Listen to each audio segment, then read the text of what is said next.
Well, hello, White Sox fans. Welcome to another edition of White Sox Daily Live. My name is Ian Eskridge. I'm here with my co-host, the Danny Miller. How are you, Danny? What up, Doe? How you doing? I'm feeling good. I was enjoying the intro lead-in music, and I know our podcast listeners will never get a chance to hear that, due to copyright Yeah. infringement and all that stuff. But yeah, we're jamming out there, man. We're having a good time. Chat started before we got the stream rolling, which is always cool. And we already But got a yeah, hat request. yeah. So here I am debuting the Winston-Salem Dash Marvel Defenders of the Diamonds hat. What's Yeah. the matter? Did you lose me? No, I hear you. Oh, I thought you were shaking your head like I know I'm debuting my new hat, and we get a hats off request as soon as we start the show. Like I don't know what Grimm's up to, man. I know he's got like 14 million churros to redeem over here, But but yeah, exactly. you know, so I Gonna, guess we'll just go ahead and do that. yeah, gonna have to come up with some new redeems as well. Got to figure something out. I don't know. Oh no, I'm dropping hats. All right. Well, Yeah. you know what? So anyway, welcome to spring training, White Sox fans. We've got to actually watch a few games, and the White Sox are nice enough to let us sit without any televised games for 5 days now. So we're basically sitting until Sunday when the Dodgers are nice enough to broadcast a game Keeping it from. sexy over here, by the way. Yeah, I see that. Get to finally That's see another game, and it's at Camelback Ranch. But the White Sox have 3 games at Camelback Ranch. Oh, look at you! I got that one. Yeah. So White Sox got 3 games at Camelback Ranch in the next 4 days, and none of them are televised. But there is radio coverage, which is not my favorite, but it's certainly better off than nothing, I suppose. Have you been able to watch any of that at all? No. Shocker, right? Yeah, You know, living vicariously through the highlights. yeah, pretty much, exactly. Danny's it's just that time of year for me. Uh things will kind of settle back down and we'll get into a regular schedule back at work, but these last few weeks and probably the next 2 or 3 are going to be a little ridiculous, but I Well, will be back in swing and ready to go for regular season baseball, and that's all that really matters to me. yeah, I will say, luckily you've got a friend like me who posts literally almost everything of any consequence on there. So, I would say White Sox, well, myself, obviously, I am very happy to have a friend like you, but I would say the entirety of White Sox Twitter is indebted to you. well, we certainly know the White Sox aren't doing it, you know? So, did you No, happen to catch their their video of Sebi Zavala's home run? I did not. Absolutely worthless. Did they just miss the whole thing? I mean, you just saw the swing, and then you see him start to trot. Don't see where the ball goes. Don't see anything. That's interesting. Well, it's spring training for the camera guys too, so I guess. I just, yeah, why? the media team. I did happen to go on to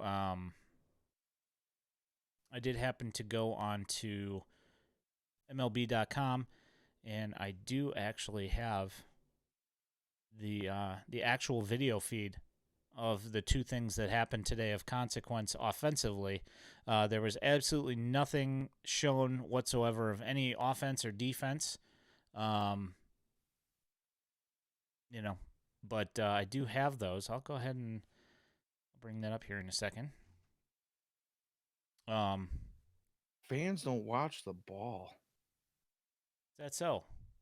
It, I think I need a little explanation here. I get the feeling that Grimm is Trolling us being facetious as he's been known to do, a little bit, maybe. but I I I, I I don't know if I'm picking up what you're laying down here, bud. All right, so boom. That way people can, people in here in the stream can actually see what the heck happened today. So that would be nice for them, right? Yeah, yeah. It's always fun. I mean, I can see what you're doing, True. but you know, I guess that's the benefits of being the partner to one of the best White Sox streamers out there. Yeah. Eh. All right. So let me go ahead. I'm gonna go ahead and do. Hey, I'm just gonna put it out there and let everybody here listening know that you were.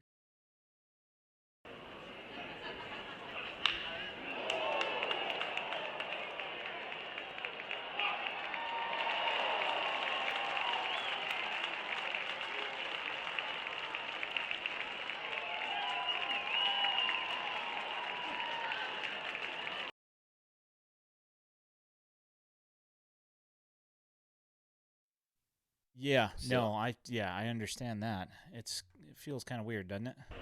it does a little Oh, bit. I could see. I could bring up the Davies fans 3 versus the White Sox. That's always nice. Yeah. So the I think it was the second inning. You had Andrew Vaughn walked and then 3 guys in a row struck out. So that's always nice. I mean, I will say, the one thing is that at least we get to be consistent with our comedy, um, because wouldn't you know it, 4 games into the season, White Sox are 500. How you like that? What? Huh? Aren't you surprised? Huh? Sure, shocker. I mean, we can go back to like 1900, and they're a nearly 500 team across the board.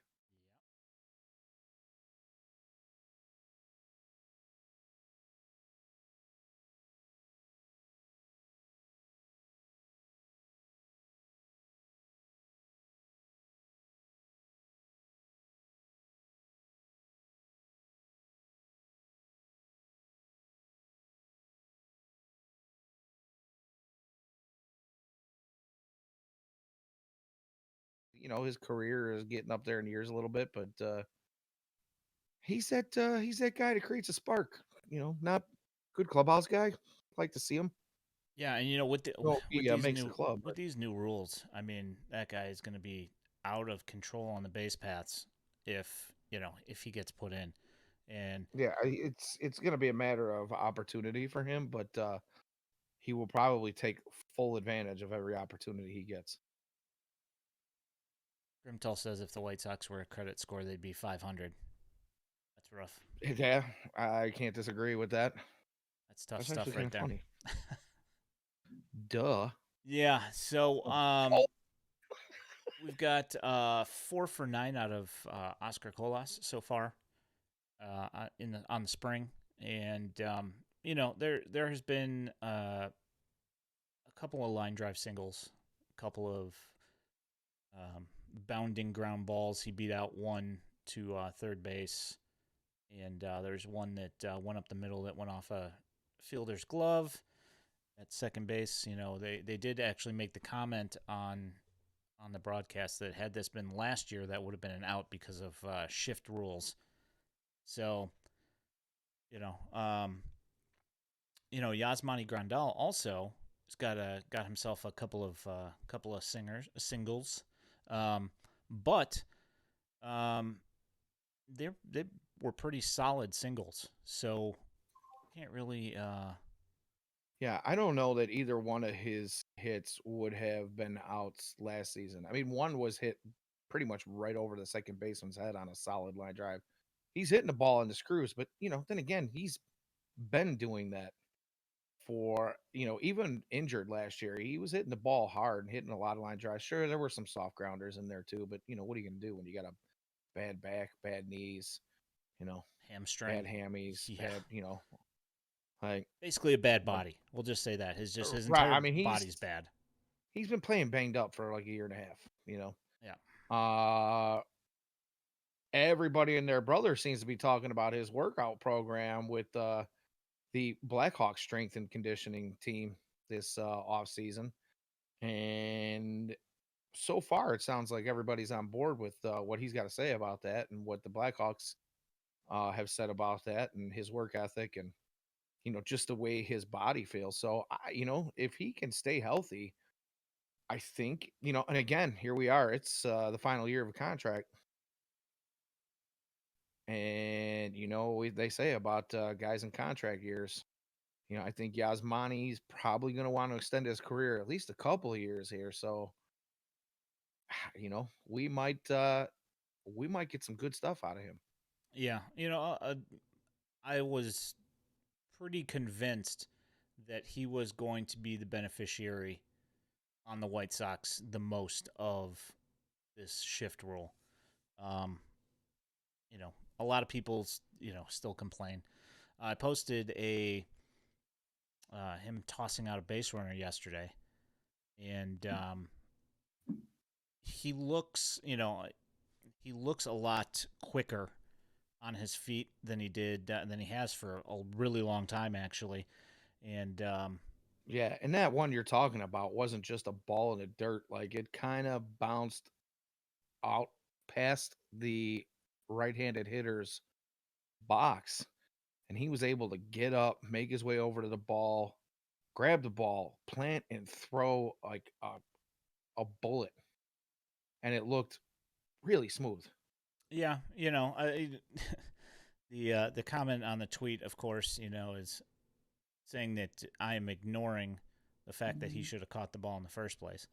Which, I mean, this is kind of one of those hard things, and we talked about this before with framing catchers. Is that their instinct is to always try and frame the ball, and it is a detriment to some of these moving pitches.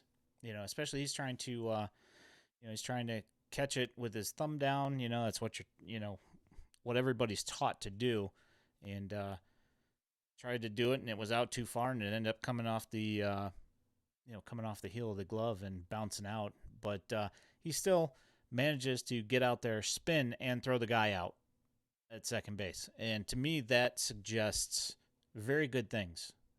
I mean, I will say he's still very, very slow on the base paths. Well, that's not going to change. Yeah. He just does not.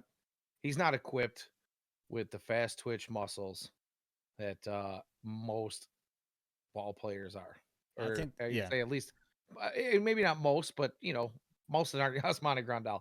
He just doesn't have those fast twitch muscles. He's never going to be a speedster. As long as he keeps hitting line drives, I'm okay with it. He'll get on base. Somebody will move him around.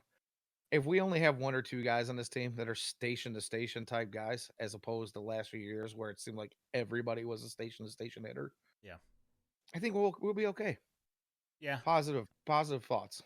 Yeah. I mean, if he can, as long as he can shuffle to the side and block pitches in the dirt, and he can get to, within a few feet of home plate quickly to be able to throw guys out, even with the larger bases. I mean, not that it's like really a huge, huge difference, but it's a couple extra inches that they get for, you know, in between the bases. So, you know, I don't expect to see a lot of guys thrown out this year, but his arm looks good, and it looks like he's able Well, to finally plant on that back leg and push through that throw. yeah. And you bring up the bases. I mean, the difference in distance between bases, I think now is like it's 4.5 inches shorter. Uh which in some cases might benefit the runners. We've seen some plays where it's less than 4.5 inches. Let's just say that. Like, Uh and with replay the way it is, although, I feel like they don't get it right for the Sox half the time anyway, even with replay. Yeah. But with replay the way it is, I think there's going to be a lot of those close plays that were outs are now going to be guys making it in just under, the wire. And I don't know if that's a good thing for baseball or a bad thing for baseball. Yeah, I know baseball wants to see a little more scoring, but speed the game up all at the same time. So I will see how that impacts, but I think Yasmani will be fine. he just looks fit and trim. He does. And he's out there like last year. You didn't see him smile as much as he normally had in the past because he was probably, if he was smiling, he was grimacing through pain. You know what I mean? Yep. I see him out there now. He's standing at first base and he's all smiles, laughing, having a good time, chatting with everybody. Just looks like a different dude. Yeah, pretty much. And yeah, it's just been he's had a rough time the Hey, last couple of years. look who's here tonight. What's up there, Mark Orr? Donuts Donuts 33. 33. Dope. Yeah. I spent some time with Mark on Saturday night and I asked him if he had a chance to listen to last week's podcast and he had not. So I just let him know, we gave him a little shout out and a little love last week and now he's here. Here he is. There's a Yaz mic up video coming out soon. Are you actually stating truth? I haven't heard about that. If so, that's cool. I'll watch it, of course. Yeah, so I need Grimtall to throw another hats off at us here. This he's new getting warm, Winston huh? Salem, yeah, this toque I'm wearing here is it's nice. It's brand new. Came in the mail Yeah. yesterday, Sunday. But winter's over and I'm getting warm. Yeah. Well, I wouldn't say that it's over, you know. Well, all right. We are in Meteorological winter is over tomorrow. we're in pretty close proximity to Chicago, both of us, and it's you never know, you know. I know. I don't want to jinx it. I'm sorry. Yeah. You must please forgive me. Moving along to other people. Yoan Moncada has not looked so hot. Thanks for listening. Lots of walks, but ground balls, strikeouts. You know the deal. Um, Should and have spent some time. Should have spent some time in Mike Tozar's backyard. yeah, it's just something to keep an eye on. I don't put a huge amount of stock in spring training results per se. Me neither. And I will say that he has been chasing less. And the results haven't come yet, but he doesn't look terrible to the point of me really questioning whether he can hit. It's just it definitely looks like he's not ready yet. So let's hope Well, that this is just him getting ready to ramping up. We'll see what happens in the WBC for him.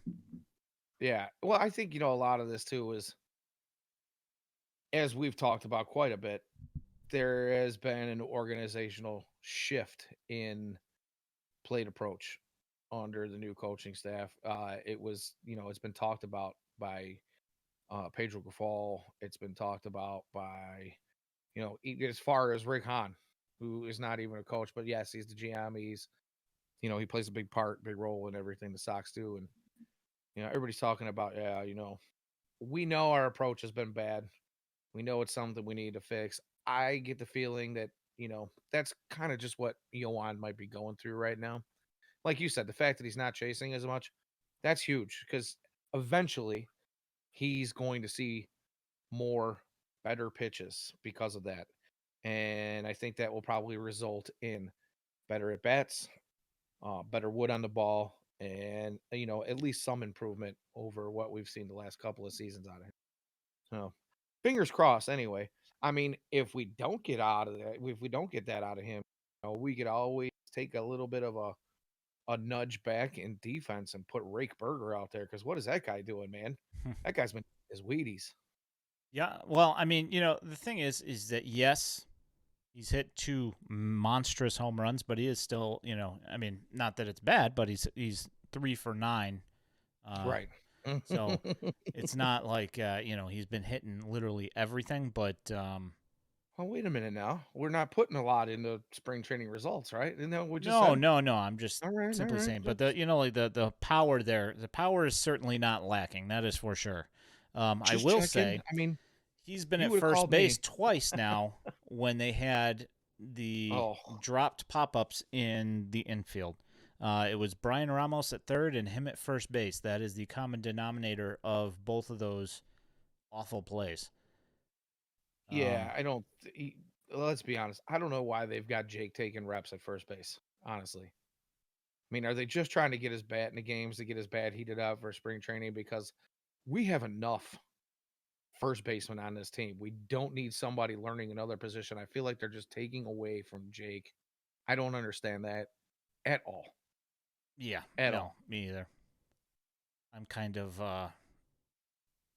not exactly sure what the heck's going on there either, but they're just trying to. I assume that they're just trying to find the best possible way to use each guy that is here, which is, with Pedro Grifal being new here, that makes sense to me, and I can accept that. It is a Okay. new place for him, and it's going to take him a little while to get to know guys. I mean, even to I don't want to bring him up, but it had been mentioned by the previous manager that it's going to take a little bit of time for him to get comfortable with the guys that are on the Tony Turkey roster, Trot. and I expect pretty much the exact same thing from Pedro Grifal. It's going to take him a little bit of time, a little time to think it over. I'm going REO Speedwagon on you, or no, Foreigner, REO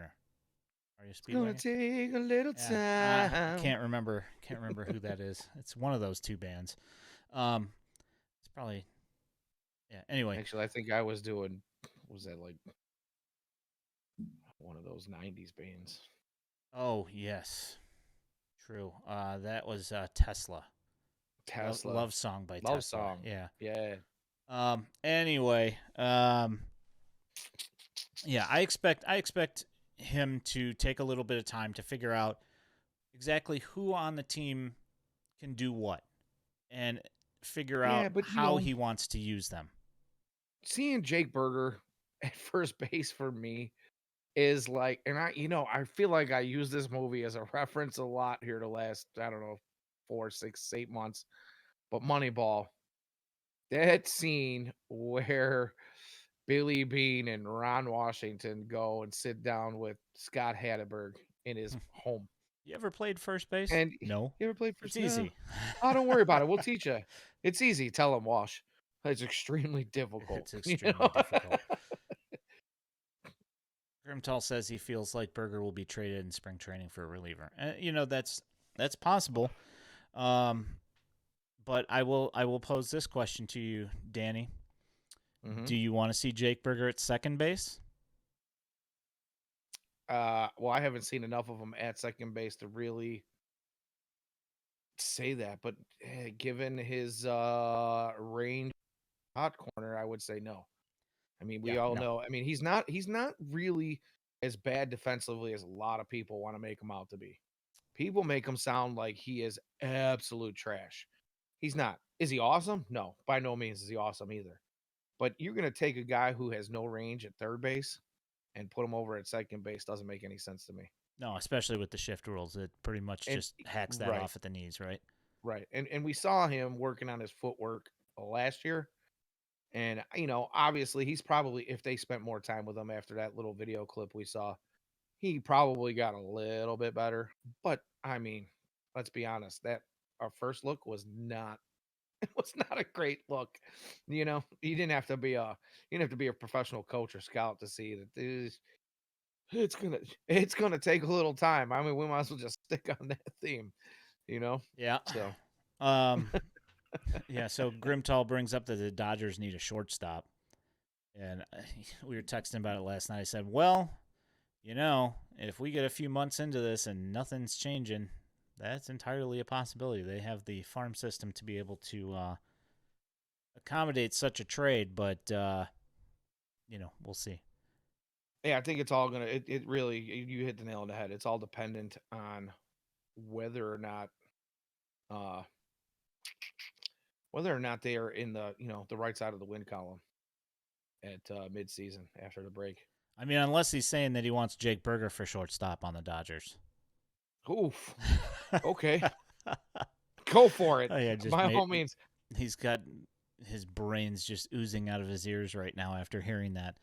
Um, yeah, so Gavin Sheets opened up the offense for the White Sox and hit a home run, the first home run of spring training, and since has not gotten a hit, but he has hit some line drives. He looks like he's seeing the ball pretty well. Um, Eloy is smacking the ball all over the place. I want to say he's hitting like 667 or something. And let me take a look here right quick. I do have these numbers up, even though, like I said, it doesn't really matter. But I Yeah. still wanted to have him up just to have That him up. guy, that guy, he's gonna hit. He doesn't. That's one thing he's never really stopped doing. Yeah. Does he have like short slumps? Sure, every guy goes through them, but for the most part, dude hits. Yeah, I mean, he showed up 30 or 35 pounds lighter, which, um, Mark Orr made the best shape of his life joke in here already. Um, and did they actually post them, Ladder Enjoyer? I should look at the exit velocities on that. Oh yeah, they put it on the box score. I didn't look at them. Um, but the guy's got a 1417 OPS right now, and he looks It's like pretty he's okay. ready to go right off the bat. And he said that Pedro Grifal said that obviously that Eloy's not fighting for a roster spot because that guy is 100% at least the DH on the team, but that Yeah. he's working to be a defensive player as well. And today they had him in right field. He's been in right field once before in spring training, and you know, I don't know. I obviously today was not televised, so I can't really see exactly how he's playing out there. But I do know that I saw Gavin Sheets out in right field, and just like it was like 2022 highlights on replay, and guy hits a shallow ball to right field. Here comes Gavin Sheets trotting in, and it drops 3 feet in front of him. Had Colas been in there, I think even if Eloy had been in right field, that catch would have been made. Not only made, probably camped out under. I Honestly. mean, it wasn't that close, but I mean, um, yeah, it's just one of those things where I know that they want to get him into the lineup and that the guy has a skill set that is, Here's the the thing bat though. is good. It is it good? I think it's slightly better than okay, in my opinion. Everybody talks about this big lefty power he's got. Yeah, when he does connect, he hits monster shots. But you know, people seem to forget that he only missed like 38 games last year. He had appearances on 100 and I think it's 124 games, if I'm not mistaken. Last year, he had 15 dingers. He hit 240 with Yeah, 15 dingers. And I'm not. What's his OPS or what's his WRC plus? I don't know. I don't have that in front of me, but I can't imagine it was awesome. I will Like I shortly. don't feel like he's a guy that we're like, you gotta get him, you gotta get his lefty power in the lineup. I feel like Oscar Colas answers that question all right away. Well, Every day right fielder. last year it was a much bigger deal because there were less left-handed bats. But now with the addition Right. of Benintendi and with Colas here, Yeah, I the don't left, really yeah, I think Sheets is the odd man out, unfortunately. There are so many people calling for he has to make the team. Well, no, you're thinking on like you said, you're thinking on last year's terms. To me, 100 WRC plus. so league average. Yep. Which fine. To me, that doesn't scream he's gotta have a spot on the team. He Yep. doesn't. Uh, you know, if he shows out in the spring, if he shows some sort of massive potential where it all seems to click and he is hitting those monster bombs more regularly, fine. But, that's what it's about. It's competition. And we know pretty much who's already guaranteed their positions. There's a couple of minor position battles, and it's two of the same that have been the same two for, years. Second base and right field. And, I don't even know if right field is that much of a competition because we've been talking about it since the all season started. Oscar Colas is pretty much going to be the guy out there because who else? Honestly, if it's Gavin Sheets, if it's, Leary Garcia, Billy Hamilton, these are all Billy Leary. They're utility guys. They're guys that you use in pinch hit situations, guys when you need to swipe a bag. They're not everyday players. So, it's pretty much maybe not Oscar Colas's hands down if the way the team's gonna play it, but call it like it is. It's his to lose. You know what I mean? So now we're looking at second base. So where does Gavin Sheets fit in all of this? Are you gonna play Aloy in the field and have Gavin Sheets DH? Because I don't think you really have a bench spot for a guy who's just gonna DH. You know what I Yeah, mean? no, that's not. It's not the playoffs. You know, No. it's not the playoffs where you can have a left-handed pinch hitter just sitting on your bench. Um, I'm sorry. And I like Gavin. I really do. I wrote a piece about the White Sox DH situation 2 seasons ago for back then it was the dugout before we switched over to White Sox Daily, and I wrote some really nice things about Gavin Sheets. I like him. I just don't think at this point in his career and the current roster construction, I don't know if there's really a spot for him, yeah. unfortunately. Cheese Rocks brings up that the splits before and after his trip down to Charlotte are meaningful, and I That's will true. I will agree with that. He was better than when he came back, and I was in a hitting webinar with Andy Barquette, and he had mentioned that Gavin Sheets was not grounded enough with his swing, and that he was too much in his upper half, and they worked with the force plates that they had down at Charlotte, and CJ worked with him on his biomechanics and sorted out the issue there with his uh, gas and stop on his swing, and that's I what got to got do it. his stuff going. All right, hold on. Let me pull up my headphones here. Roodles. There we go. Sorry. Hi, John Sorry. Roodles. How you doing, buddy? Um, I just yes, it reminds me of Rooney from it does. Yeah, Ferris Bueller. Rooney. Rooney. Sorry. So Um, yeah, so I will agree. Sheets was definitely, obviously, much better and much improved when he came back from Charlotte. I just don't know. As mentioned, I don't know if the defensive inflexibility warrants a roster spot on this roster with how it's constructed because Andrew Vaughn's the guy. right, You have Jake Berger, who's also hitting home runs. I mean, granted, right, he's right-handed and not left-handed, but I mean, Sheets is obviously going to be a better first baseman because he's been a first baseman his entire life. right, He's probably even a better first baseman than Berger is a third baseman. I will give you that, but you can right. stick Jake Berger at first or third. You cannot stick Gavin Sheets at third base. You can't stick So Gavin Sheets anywhere other than first base or DH. yeah, exactly. So does the bat for make up enough for the defensive inefficiencies?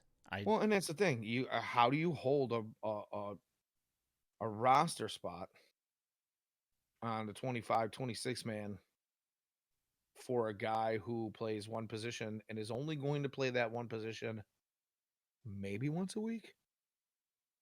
If Andrew Vaughn's out there killing it, how often does he see the field? Yeah, see that's another thing is that Andrew Vaughn has been fantastic, and if Colas hits left-handed, great Right, arm, much better right, outfielder, much quicker. Um, and then you're going to throw Aloy at DH. right. Where's And he then you going to got be? Benny in left field. Yeah, I mean, where are you going to play Sheets? There's literally nowhere to play him. Yeah, So unfortunately, like I said, I like the guy. I would love for there to be a spot for him. There just isn't.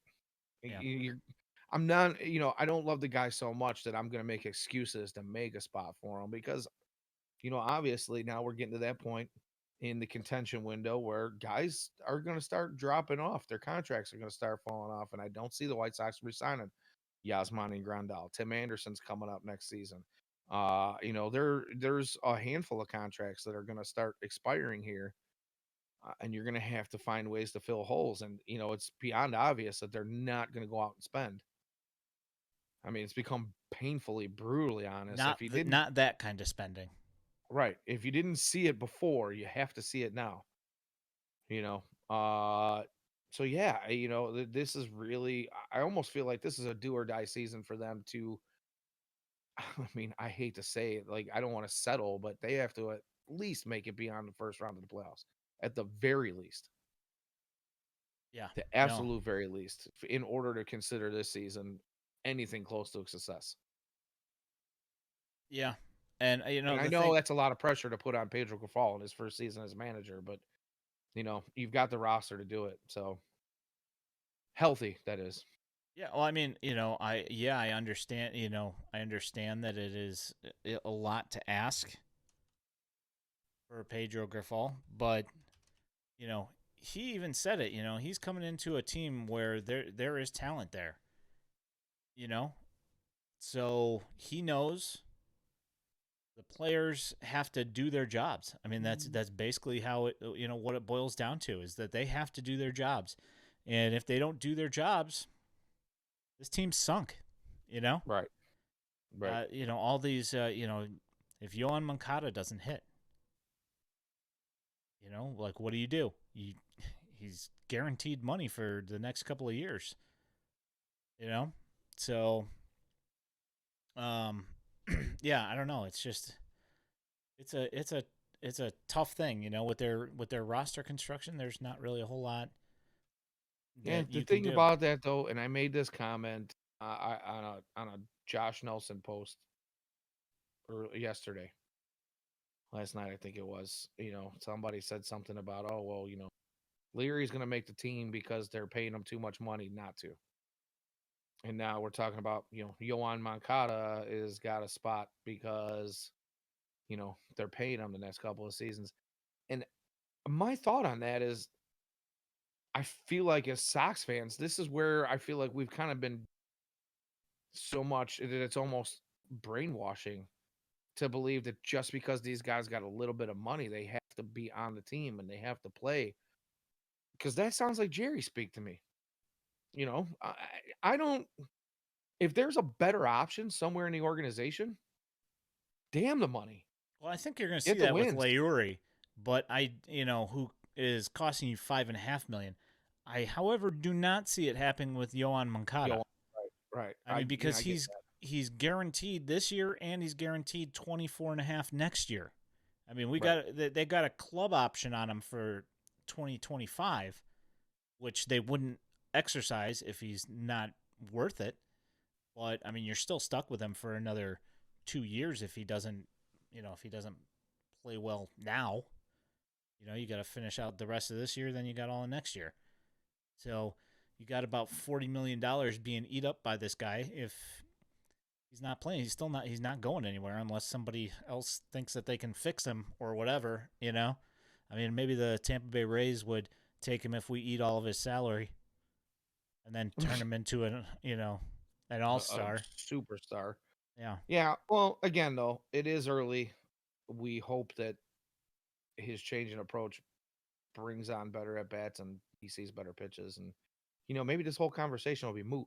That's the thing is that I don't expect this is all just speaking about what we've seen so far, and the thing we had positive things to say about Yohan. I do not have positive things to say about Leury, although he's hitting 200 and looks exactly the same as he did last year.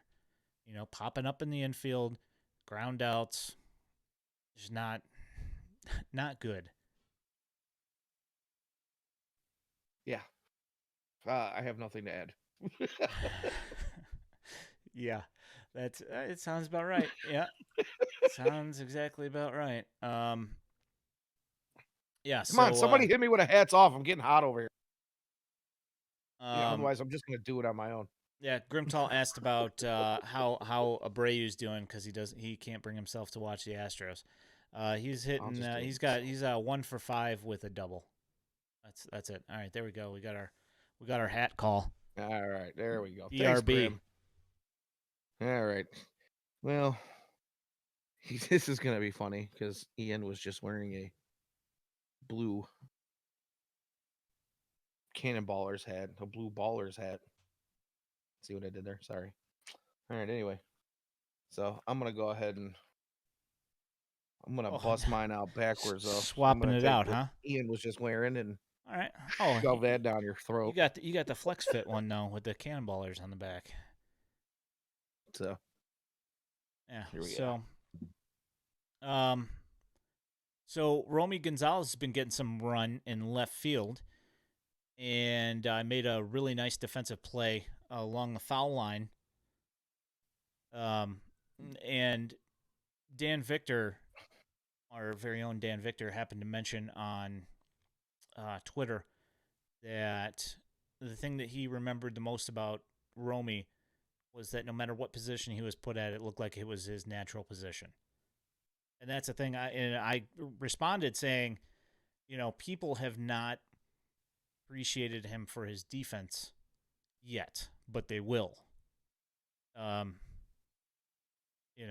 you saw last year, what you saw was a very unhealthy version of Romy Gonzalez, and people are basing their opinions on Romy Gonzalez on the offensive numbers from last year, where he swung and missed at like 45% of fastballs, and Yeah. After battling COVID and what else? There was tooth infection and appendicitis. appendicitis was the Yeah, big one. yeah, it's just the worst COVID and medical year. appendicitis is, yeah. I mean that's rough, man. Yeah, not a good time for him. And the thing is the guy is very very good defensively, and I hear people trash that guy's name because of his offensive numbers from last year, and I'm just like, it's not fair to base opinions on what he did last year. And people can do what they want. I just personally don't believe it. Yeah, well, and that was another conversation I had on the old tweet box yesterday. Was somebody mentioned, and I get why they think it, but somebody mentioned that they just weren't sure if he was better than Leary, and I see better what? Like, At what is what? Leary better? But what is Leary better than him at? Because Literally nothing. yeah, I mean, if the offensive numbers are near the same, fine. But the thing is yeah, sure, Leary can play 6 positions. He doesn't play any of them particularly well. That's the thing. Yeah. Romy plays every position he steps out there on, and he's a wizard. There's Well, no two ways. I mean, I wouldn't go that far. Like we're not Well, talking like prime Ken Griffey Jr. out there in center field, but I mean, he definitely uh, at least competent at every position that they put him at. He's okay, all right, probably, I'd say his worst position is probably shortstop, and he's still adequate. right, right. And that's not something I can say about Leury, because if you look at Leury's defensive numbers and using just one pigeonhole stat, you look at DRS, he is at a 0 DRS for all of his positions through his entire career. So at no point has he, at no position has he established himself as an above average fielder. Like Right. everything is like from a zero, like a negative zero point 0.4 to a positive zero point 0.4. It's like everything's in this little tiny window, and he has not shown that he's good at any single position.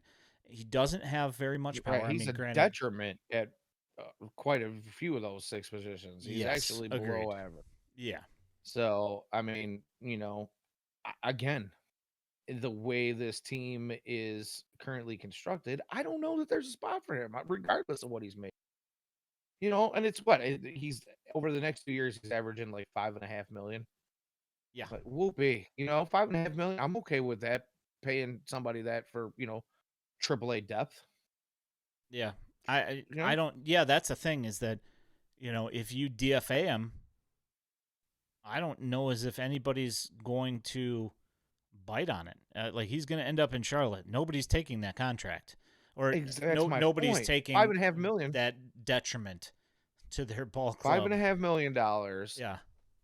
I would guess that 29 other teams have somebody in their system that's probably getting paid close to a tenth of that, Well, and yeah, can I put know, up but the I mean, same they're not kind of going to have numbers. to. They'll just have to pay minimum salary. But I mean, it's just the point, like the.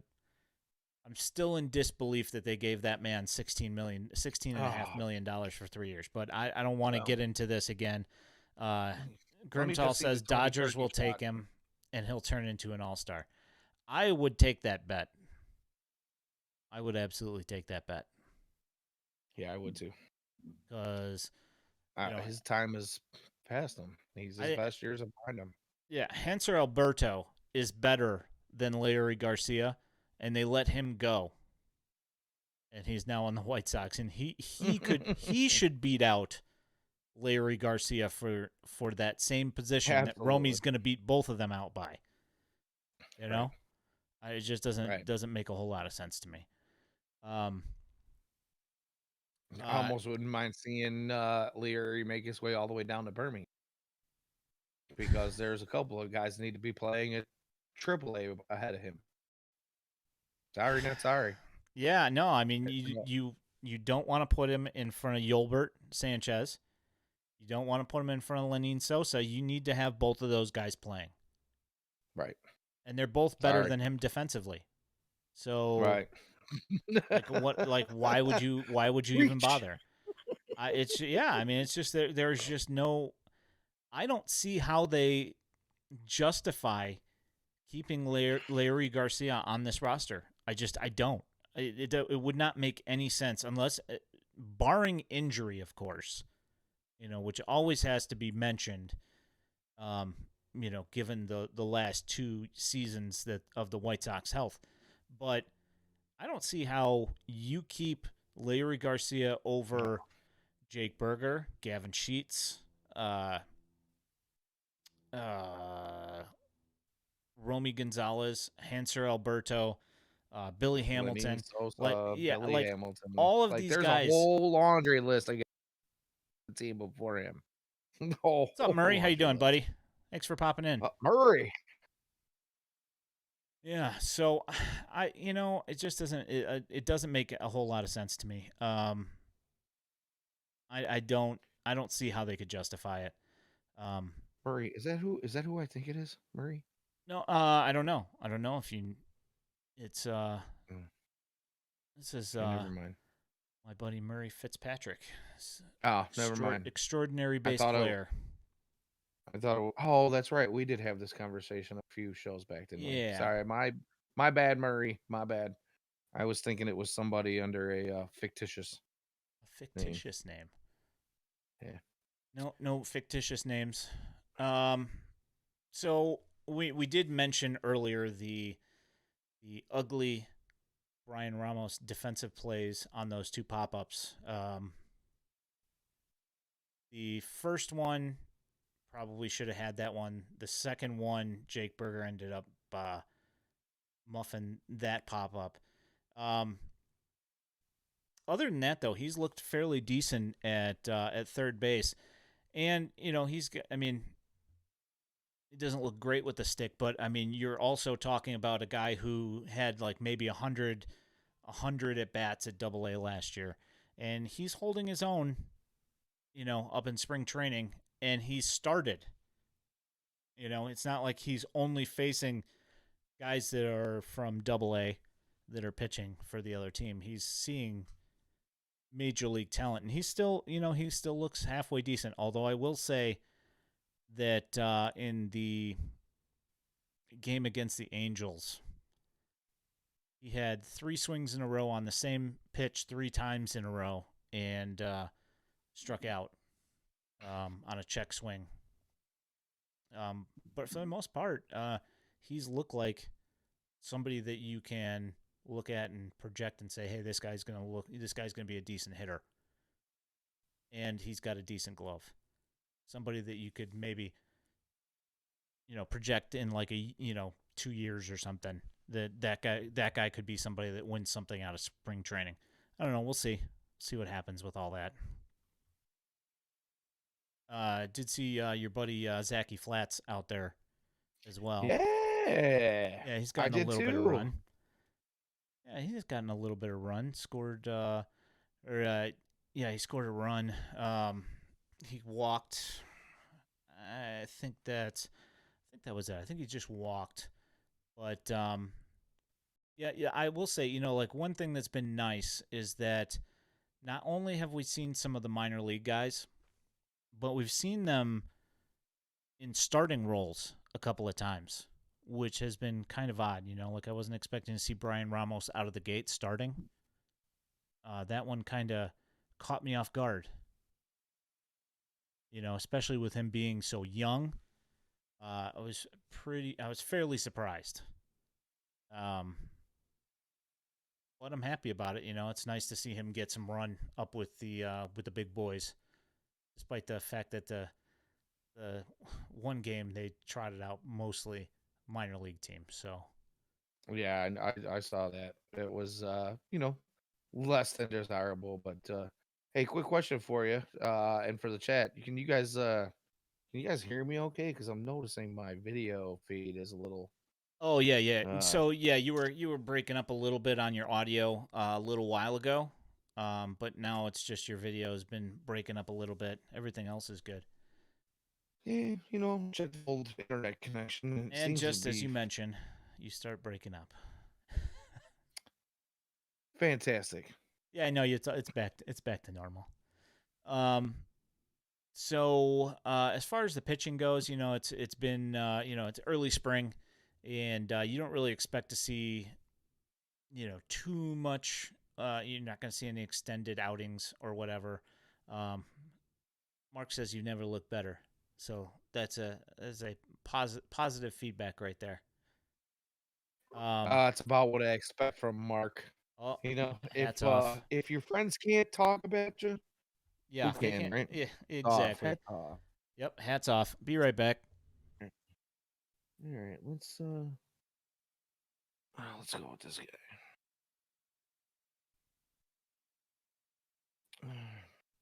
Yeah.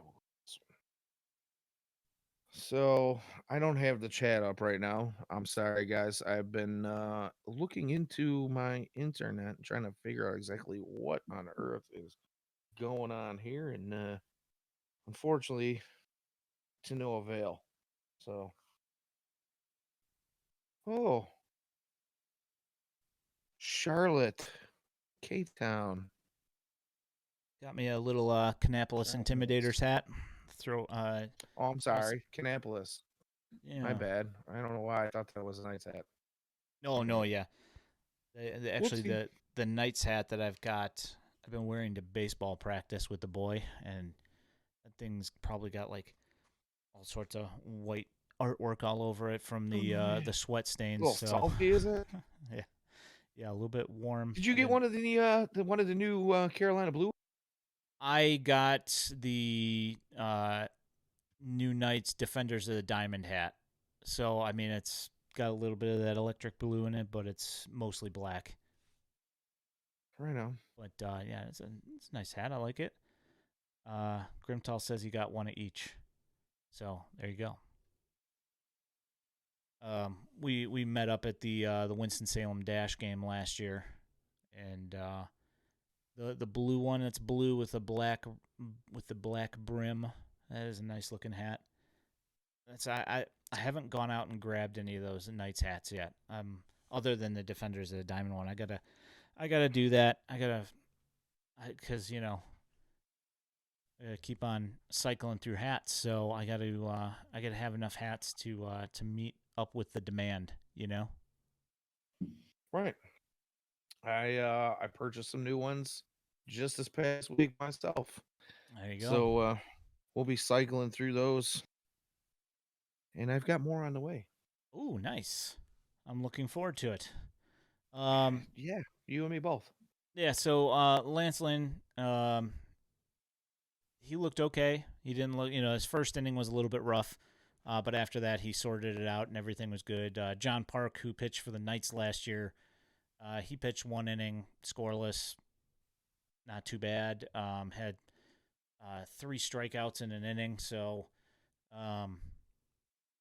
was that three strikeouts? It was multiple strikeouts. Andrew Perez, reliever for the Knights. He had a couple innings. He did manage to smack a guy in the nose with a Yeah, saw that. slider that got away. But he looked good. I mean, other than that one pitch, he looked pretty stinking good. Um, yeah, I mean, there's been some fairly decent pitching performances. The two that's really stick out as having really rough innings was Mike Morin, um, signed a flyer deal, like a minor league deal, not so hot, and Whoa. then Jimmy Lambert. Earthquake. Jimmy Lambert had a Whoa, Jim Bob. yeah, that was not how he wanted to start off Mm, his year. And like as that tweet said, that your tweet said, we're just stating the obvious, don't take too much from it. And then of course you get the idiots, oh, he's the right. only setup, and it's like, okay, all right, man, like I get it, I'm stupid, yeah, because I don't understand that it's like the first couple of days of spring training. But on his first two pitches, he gives up two home runs. The next four pitches are balls, and he walks the guy. And then the next guy, he gives up a very, very loud contact single to Jay Clam. And Yeah, Jay Glam. yeah, it just it looked like the command wasn't there, and his signature curveball was not curving so much, and they got hit hard, and he didn't last very long. His ERA is a 40.50. So Yeah, it it's happens. yeah, no, and it's as we say, it's just spring training. It's just spring training. Go Oh, figure. I saw somebody say at one point, did we lose the stream? Nope, Did I pause it on my phone by accident? probably. I did. Look at There we you. go. Sorry. Yeah, I'm just all over the place today. Just hang with me, guys. Anywho, your yeah, internet's freaking you out. it is a little bit, but you know, Yeah, I. So yeah. Anywho, when I say things like that, when I put out tweets like, hey, we're just stating the obvious here. Don't go into full freak out mode yet, Sox fans. Whatever. The reality is guys are, especially this early in spring, especially in the first couple of weeks, guys might be working on a single pitch. yeah, Guys might be working on a single little thing, one small piece of their mechanics. You know, there's people out there saying, "Oh, I'm tired of hearing it's only spring. I'm tired of hearing it's only May. I'm tired of hearing it's only July." Well, the thing about spring is yeah, that's different than in season. Because spring, there really is those little minor tweaks that guys might go out and they might be told, we want you to throw 80% of your slider. Go ahead and mix it up a little bit to not be so super predictable, but we want you to throw 80% of your slider because we're working on getting those revs in the right place. We're working on hitting that spot that you want to hit, So they might get teed up a little bit. But, you know, I digress. It's just, yeah, I get it. It does get tiresome to hear, oh, it's just this, it's just that, but like I said, it's different than in regular season. When we were talking about it last year, and all the people were saying, it's only April, it's only May. You and I were like, nah, we're seeing some things here that don't look like they're gonna get fixed. These are not, little issues. These are big things that need big fixes. And then there's the big difference between now and then. So, Yeah. everybody keep your pants on. Yeah, that's the thing. Let's You know, it's give like you let's can't. let's give Pedro and his crew some time to work these things out and give the guys some time to learn, the new things they need to learn and work on the things they work on. If it comes out where, Jimmy Lambert's giving up, you know, 3 runs, 4 runs in a single inning with, not being able to get anybody out and it's May, go ahead and freak out. Obviously, then you worry. Yeah, it's just the thing. Is that you can't say anything on the internet without somebody saying something back. Absolutely losing their mind. Yeah, exactly. It's just like besides the fact that there's literally like 6,000 tweets on this account, and we've watched more minor league baseball than pretty much anybody except for people that work for the teams, and even sometimes more than them. Yeah, right. Like you can't say anything without somebody saying, like freaking out about something. It's like, yeah, I get it, man. It's a couple days into spring training, but you tell me that that's the result that Jimmy Lambert wanted for the start of his year. That was literally what the tweet said, is that he had that it was not the start he wanted for the year. No duh, you know. Right. I didn't clip it. I didn't put it out there. It's just it's a rough couple of minutes for old Jim Bob out there, and it happens, And everybody on the team is going to have a bad little section of time where they're not going to look at their sharpest in spring training. And like you said, he could have been working on one thing in particular. You have no idea. So, whatever. And I mean that's a real thing. It happens. There are going to be moments where I'm not just making this up to make everybody feel better. That happens. There's one minor little tweak that a guy might spend 2 or 3 of his appearances in spring training working on. I mean, they literally do that to guys in the minors during the regular season, having them work on specific things to get better at it. And if the results aren't great, they do still limit pitch counts and everything, and they'll pull them. But it's like we're not privy to the information of exactly what they're working on and what they're doing, and they don't broadcast it either. Right. So, right.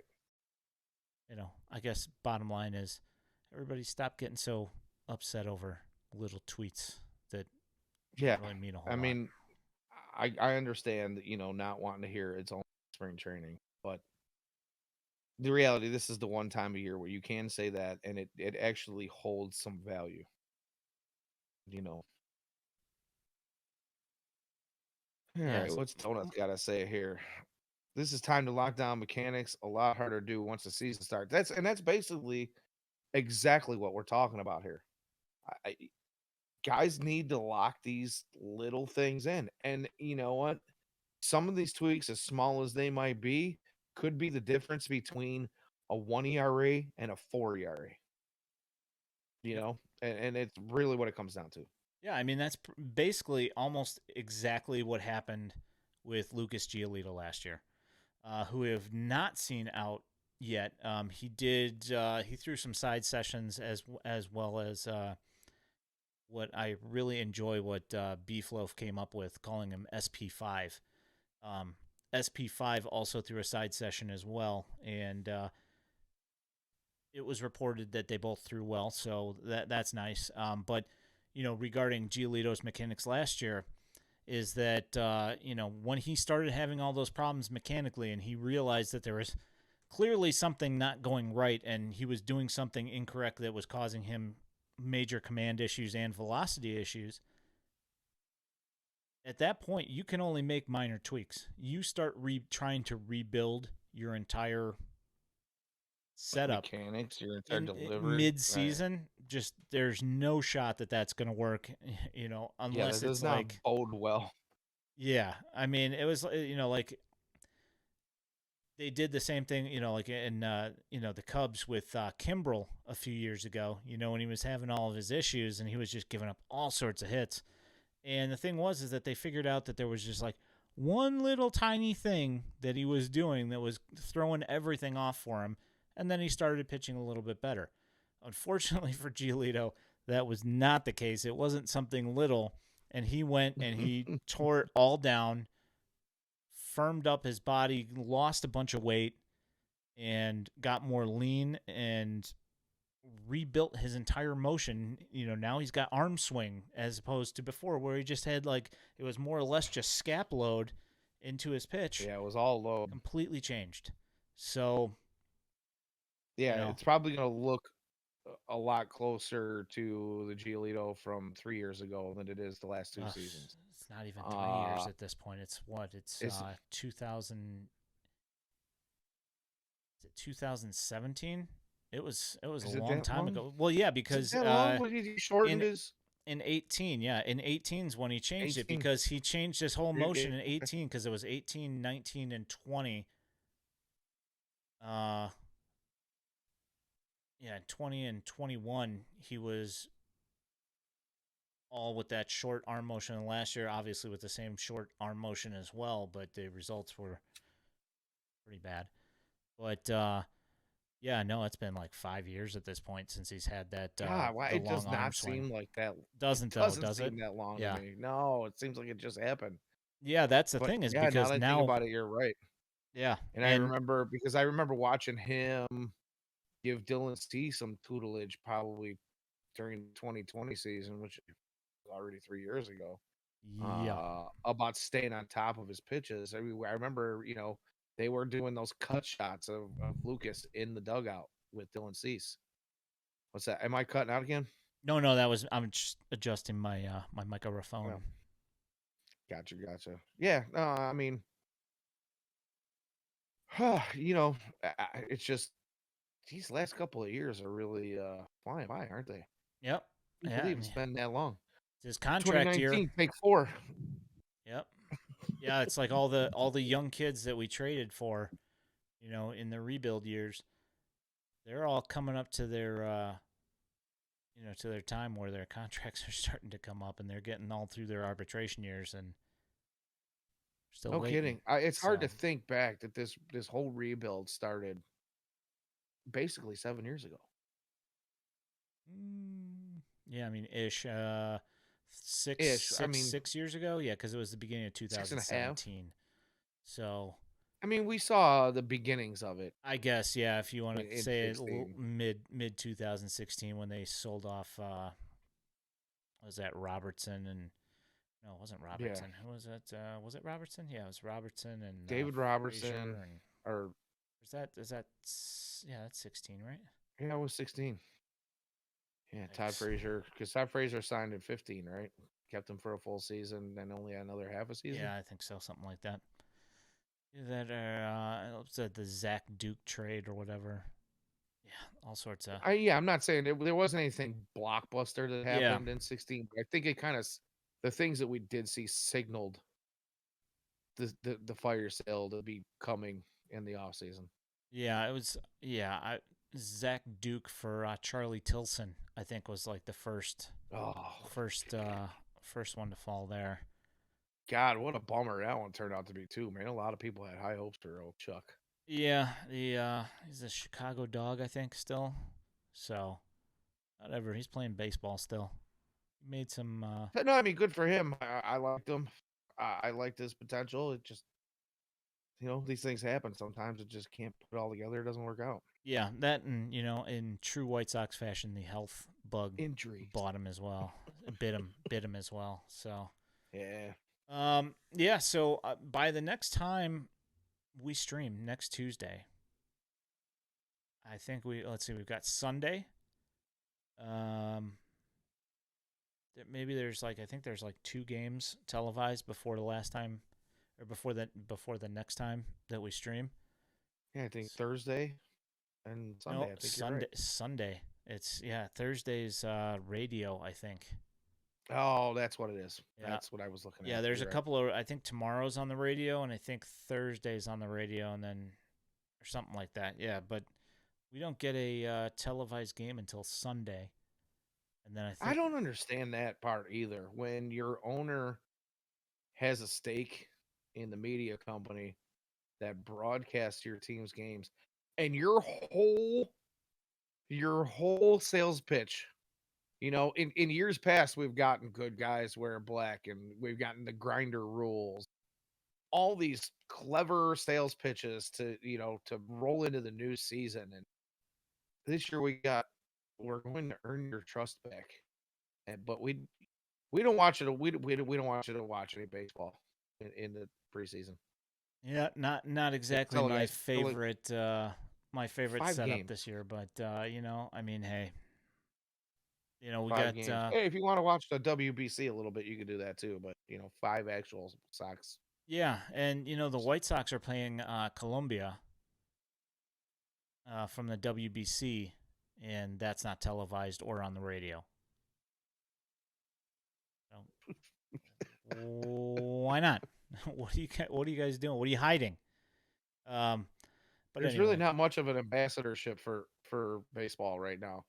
Speaking of which, before we move on from this, we talked about this a little bit last week, and I know I posted something in our website chat last night. I don't know if you got a chance to see that, but the RSN thing, the regional sports networks, we talked about last week how Bally's went belly up, and there's going to be a handful of teams that are going to have to kind of figure something out for that. Well, it turns out that there is now another group of networks who are expected to file bankruptcy. oh, wonderful. Another group of RSNs expected to file bankruptcy before the end of March. Jeez Louise. Yeah. Which one is it?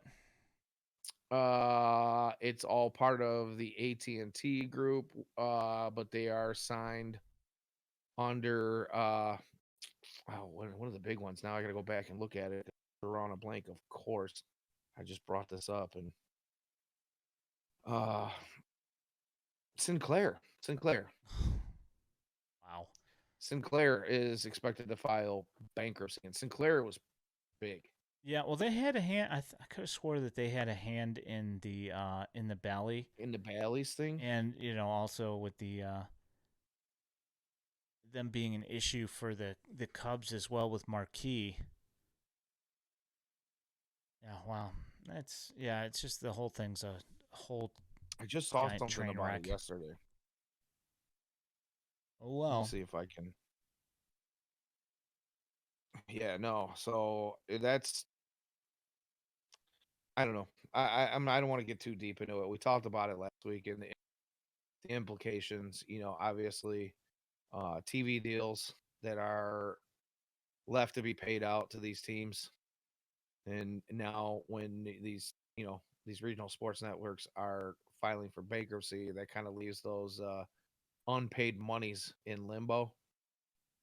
And teams are going to have to scramble to get new deals underway. And of course, the fact that how do you put together a quality broadcast if you're going to scramble at last minute to do it? And then again, Rob Manfred, in typical Rob Manfred lawyer speak, is saying that oh, don't worry, MLB has a contingency in place for this. We'll broadcast games on MLB Network. Well, you can only broadcast so many games on MLB Network, and if there's, I don't know, say 10 teams that don't Yeah, have a, exactly. you're not going to be able to broadcast that many. And of course, well, they got we got our streaming service at MLB.com. Uh, They had there's a lot mentioned of folks. something about the blackout rules, about repealing the blackout rules for this Yeah, the thing is specific though, is situation. you still have that contingent of fans who are not the most computer savvy, don't really know a lot about streaming, are reluctant to get on the you know the streaming horse. And I think that's going to put them in. And I don't know, I don't necessarily agree that it's a bad thing, but some of these folks have their reluctancies and are not going to be happy about it. And they're not going to be happy about being forced to stream. I really think this puts baseball in a bad spot.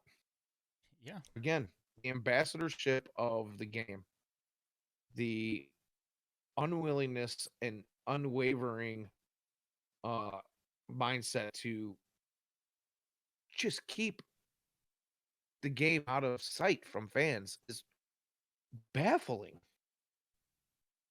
They just don't want it's like the money grab overall as a whole is hindering the growth of the game. Yeah.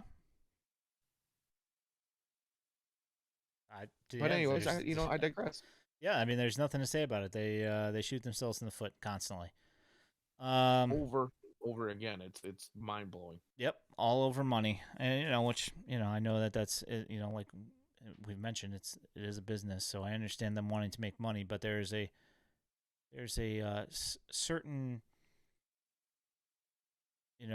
responsibility that they have for stewardship of the game, and I feel like they are definitely not doing their part to leave the game better than they found it. So, whatever. At Daily White Sox on Yep. Twitter. Uh, WhiteSoxDaily.substack.com. You can find podcast form of this here program. You can also find written content, although not a lot lately. We'll figure that out at some point here. I'm at iEskridge on Twitter. That is at Danny Miller WSD on Twitter. You can reach out and ask us a question if you want us to talk about something in particular. Thanks for everybody coming and hanging out tonight. We appreciate you guys coming and hanging out in the chat and having us switch our hats. You can find us on YouTube and on Facebook if you are on those particular services. Feel free to look us up, White Sox Daily. My name is Ian Eskridge. For my co-host, the Danny Miller. You guys have a great night, and we will see you guys next week. Thanks.